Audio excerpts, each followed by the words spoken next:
Uh, Hello, how's it going, everybody? It's just Miguel. I just wanted to create some space here and make some statements and just hang out with you and enjoy the day. I was thinking that what I'd like to do is check on my iPad and see what kind of stars will be up this evening. Yeah, that's kind of interesting to me. I use Sky Guide, which is an app on the computer to tell me a little bit about what is going on in the sky, in the universe today. I don't know what is going on in the universe today, but we've had some really good sky shows recently with Jupiter and Saturn running across the sky, and of course Mars, which is always interesting to see. And I've been noticing Orion's belt lately, and so I'm kind of curious about what else is going on up in the sky. And so let's see what we got here. Let's see. Well, I'm pointing west, and it looks like we've got Rigel and Sirius just over the horizon. Lepus, the constellation, which is a rabbit. There's Orion. Look at that. It's kind of funny. I always thought that Betelgeuse was Orion's belt, but no, Betelgeuse is Orion's shoulder, which is kind of interesting. Then there's Aldebaran, which is just above Orion's shield. And that's kind of interesting to notice Orion's club. And there's, of course, Rigel, a large star in Orion's skirt, I guess, or shorts, or whatever you want to call them. Let's see, anything else going on? Cetus. Oh, there's Uranus and Mars. Mars is straight up. It's kind of interesting. Oh, there's the Pleiades, adjacent to Mars right now. And let's see. Oh, there's the Sun. And oh, the Mercury's over the Sun, and Jupiter is below the Sun, interestingly enough. So that is something that we won't be able to see. Fomalhaut, Neptune. There's Pegasus, Cygnus, Vega, Andromeda just above us, Aries, Taurus, Capella, Gemini. Oh, there's Gemini. It would certainly be nice for me to be able to identify the Gemini, because that, after all, is my astrological sign. And it looks like Pollux is a star in Gemini. Um, Interesting. Pisces. I guess there's not much going on today in the sun. I wonder if I can maybe I can see what's going on tonight. Oh, there's going to be a new moon, which basically means you can't see the moon. And then I guess we got a full moon. Oh, I'm sorry, the new moon is coming up on February 11th. Tonight, looks like not much is going on. Looks like we might have an asteroid, Vesta, at opposition. We got the March equinox coming up on March 20th. And then it looks like we've got a supermoon coming up April 26th. And that's about it. I really don't see much going on except for possibly an annular solar eclipse coming up soon in June, just prior to the June solstice. All right, well that's cool. Well, I'm sorry to say that there's not much going on in the world of astronomy today that I know of. I'm pretty much an astronomy amateur. So let's see what's going on in the news these days. Um, I don't know if there's anything interesting other than say, oh, we looks like we hit 450,000 deaths from COVID-19. That's kind of a drag. Boy, what a tragedy that is. Nearly half a million people, and oh, I'm sure we'll get a half a million by the end of February. That's a lot of people. I know there's 330 million people in the United States, And 500,000 people just gone in a year is pretty amazing and regrettable. Thankfully, I've been listening to some articles or watching some articles, watching some television or videos and articles related to improvements that California is making about getting people access to the vaccines, and I'm looking forward to those changes happening because we definitely need to get as many people vaccinated as possible.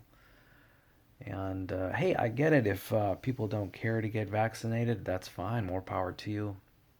You know what decision you're making, what risks that are available, what that are it's not only the risk of you getting the disease, but also the risk of you passing it along to someone else, and the risk of that person that you give it to passing it along to an additional person, and then again that person. There's like this whole chain to be part of the chain of transmission, and that is a drag. I don't think I've gotten the virus yet, thankfully.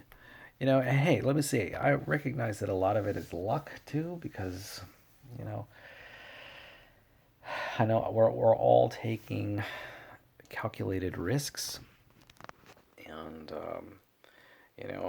I don't stay inside my bedroom all day long, but although sometimes it seems like I do, but even I go outside and do things and interact with others. Say if I go grocery shopping or go get gas or get some maintenance done on my car or do whatever it is I have to do. So yeah, it's a real challenge, and my heart really goes out. My heart of sympathy really goes out to people who really must be out. Say they're the single breadwinner in their family, and maybe they've got construction jobs and they need to be out and about doing stuff. Hey, I got it. I understand it. What are you gonna do?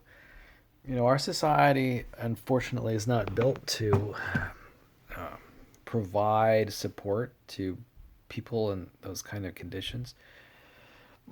And there are people too who are like sick. They're laid up. They've got they've got cancer and they need chemotherapy, or they've got some kind of malady that needs treatment, and so yeah, they got to get treatment from their healthcare providers, and they're kind of just stuck. Hey, I totally get it. It's not easy. Sometimes, people live in multi-generational households, and hey, I'll tell you, the housing situation is not that great in the United States today. Housing can be very expensive, and it makes a lot of sense to live with multi-generation in houses that are multi-generational. Sure, hey, I get it. And so, looks like I got the hiccups now. That's kind of interesting. Tell me about the hiccups. Have I ever had the hiccups? Yes, I've had the hiccups. I've had hiccups that continue for a long, long, long time. And I guess, who knows? Maybe I've got some kind of irritation of a nerve or something. I'm not sure what it is. You would think that we would have figured out some kind of good solution for hiccups these days, but regrettably, we haven't come up with anything. You'd think that we'd have a pill or a shot or something like that helps us with hiccups, but yeah, I guess the problem is not that serious. And anyway, so I guess it's just a minor annoyance. A lot of people, of course, are dying of heart disease and kidney disease. So I guess it's I'm sure a lot of the research dollars are being steered towards people who are actually in life-threatening situations and not people suffering from hiccups. It's kind of interesting, as human beings, we have our priorities, and our society does its best to, deal with scarcity of resources, scarcity of money and effort. It takes time to come up with these solutions, these medical solutions. It would be nice if we had figured it out just by random chance.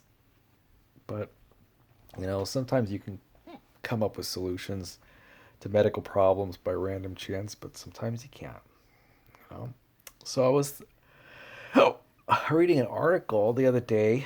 I guess it was from CNN, and it talked about uh, ancient humans from, say, 50,000 years ago who Homo sapien, and they related a story about how that there are some anthropologists who are examining the joining of the two humanoid species, the Homo sapiens and the Neanderthals, and they think that they found I think it was the a body of a child, and they were examining the teeth of the child, and those teeth had characteristics of both Homo sapiens and Neanderthals, and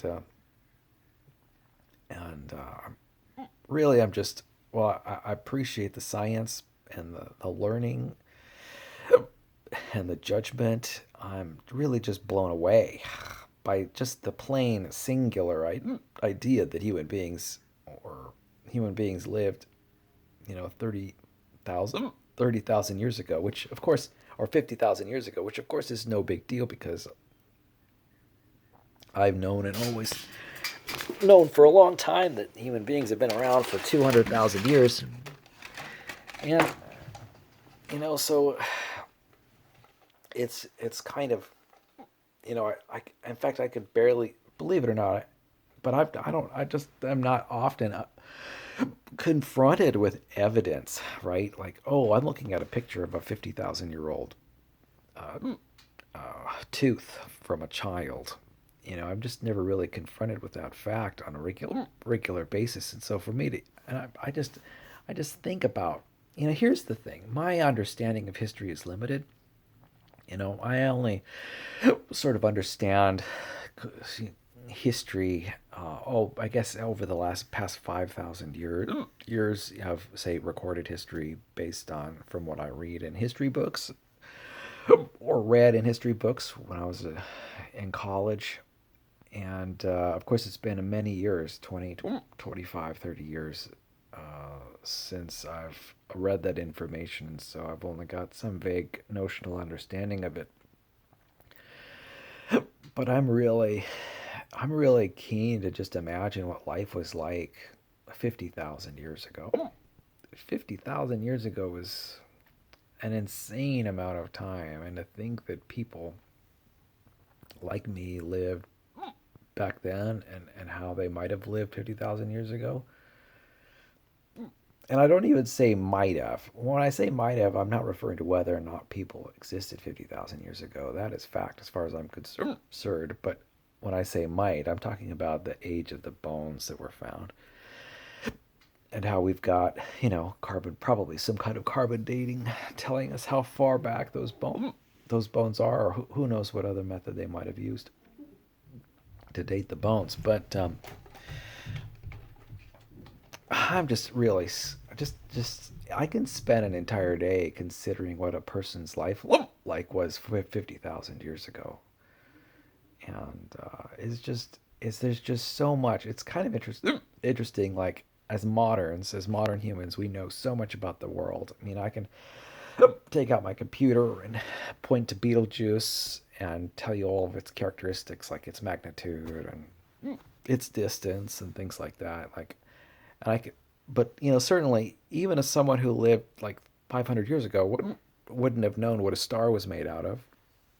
Heck, a person 100 years ago wouldn't have known what a star was made out of. They wouldn't have known that stars are, burning gases, fusion reactions. So as a modern, I'm privileged to have this knowledge to know what a new moon is, and what the moon is, and where the moon is, and what the moon is. That's not made from green cheese. But I also have knowledge that's very, very limited. I don't have a lot of insight into history, like of beings 50,000 years ago. And I'm sure there's plenty written on the subject. It's just I have not personally delved into that material. And of course, I also do have sort of a grand overview understanding of, say, how the dinosaurs existed 65 million years ago,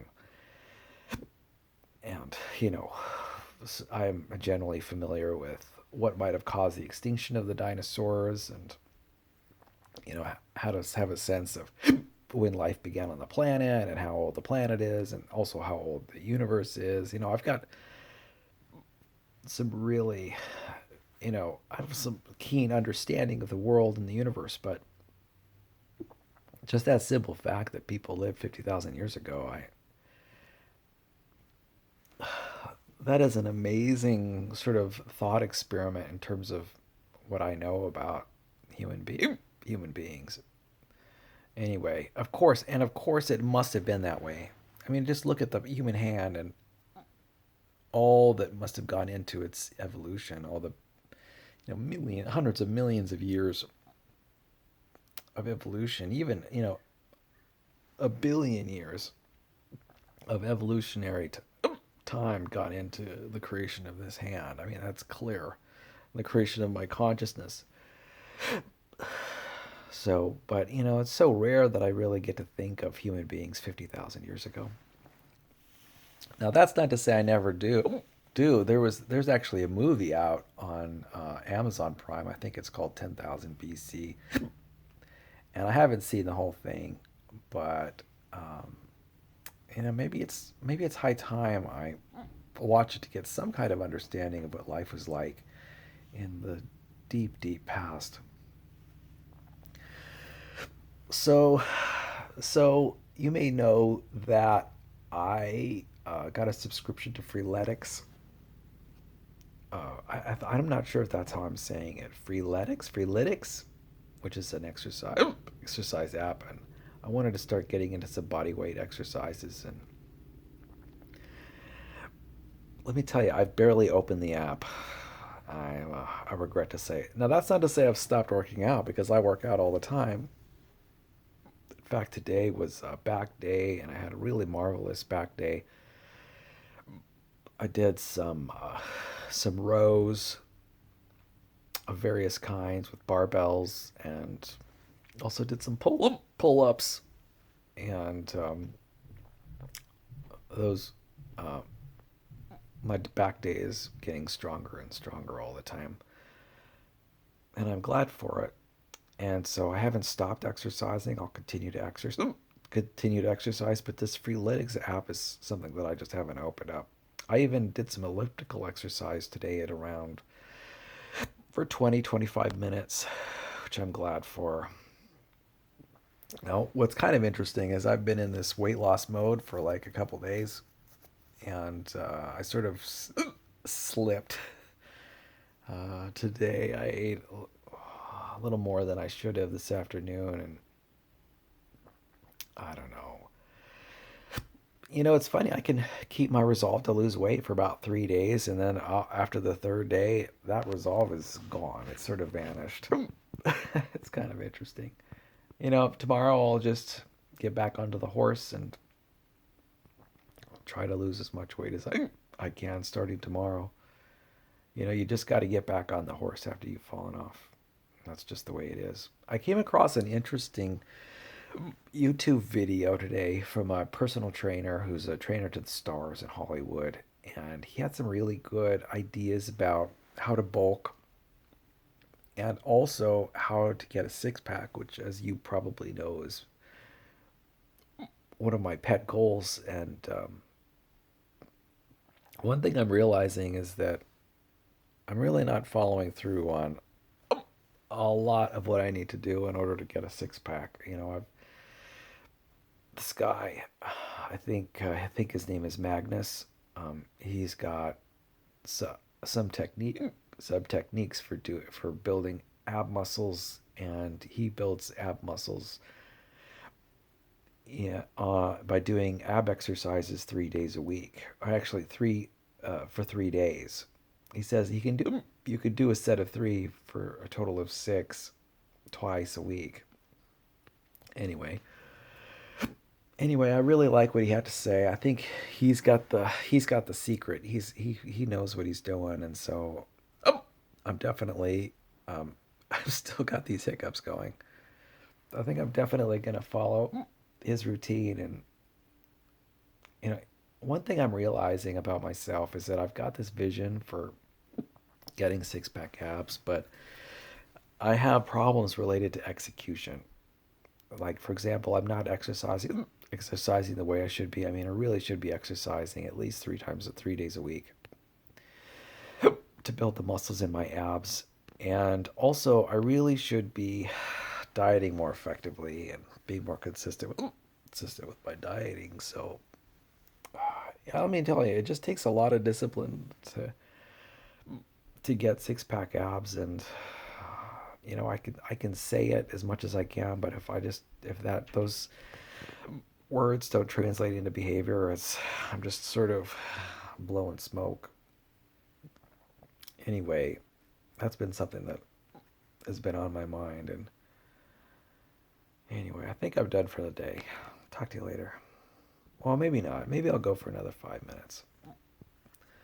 I don't know.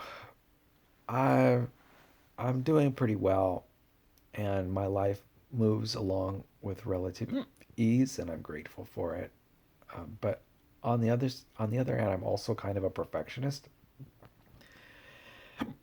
and so I really am a keen observer of how things are going in the present moment. And things are going great, and at times I think that I've got some perfectionistic attitudes. But thankfully, they don't inhibit me from doing too many things, especially making this video. I mean, imagine making a video in the dark and with hiccups the way I'm doing right now, and without any kind of well defined plan. I mean, definitely, I think it might even be hard for you to tell that I'm a perfectionist. It'd be interesting for me to examine what areas of my life are built on perfectionism and are influenced by my perfectionism. That actually sounds like a perfectionist task, a sort of self-made task. Which is kind of interesting. I wonder. There's a question about the nature of one's perfectionism, and I wonder what the nature of my perfectionism is. For some people, it's about what is it, orthorexia. They're eating exactly what they need and want to eat, or then and they've got perfectionistic attitudes about it. Others, maybe it's their emotional habits, emotional behavior. Maybe it's their thinking behavior, perfectionism about that. Maybe they've got perfectionism relating to um, their social state, or maybe how much how fashionably they dress, or perfectionism related to how they manage their money. There's a lot of different kinds of perfectionism. A money perfectionist is not the same as a beauty perfectionist, or even a behavioral perfectionist. There are so I guess the question is, in what areas am I claiming to be a perfectionist in? And that's kind of interesting. That's actually an idea that I've never really explored. I think I've got like this persistence in me where I'm constantly clarifying and defining. And maybe that's my perfectionism. Maybe I've got a defining perfectionism, which in fact would explain this very line of thought. And so maybe I put my finger on it. I wonder why I am obsessed with defining and categorizing and clarifying. It's kind of interesting. You know, and I guess maybe my defining and characterizing is about being in the world of ideas, because I don't think I've got a food perfectionism. I might have a behavioral perfectionism. I certainly don't have a reading and comprehension perfectionism. Anyway, talk to you later. Bye bye. I don't even have an ending of my video perfectionism.